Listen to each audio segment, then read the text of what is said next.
Hello and thanks for watching this Cloud9 ERP Solutions video and subscribing to our YouTube channel.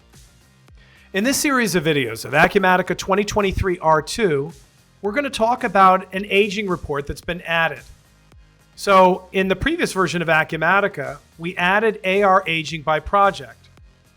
And now Acumatica is adding AP aging by project.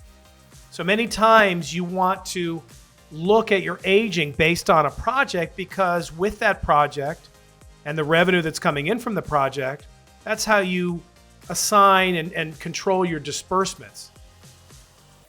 So when we look at the AP aging by project, you have the ability, just like with the regular aging, you can do a summary or a detailed. And if you have construction enabled, detailed with retainage. You can pick a specific project though. You could run the report based on the project manager, and then you have, again, all these other fields here. But if we open it up, so when we run this report, you can see it's grouped by project. And as we're looking at this, you can see our first project is Project X. That's Acumatica's vernacular for no project itself. But you can see all the aging underneath the project. And again, as we continue through, you'll see all the different projects and the aging, the bills that are attached to those projects associated accordingly.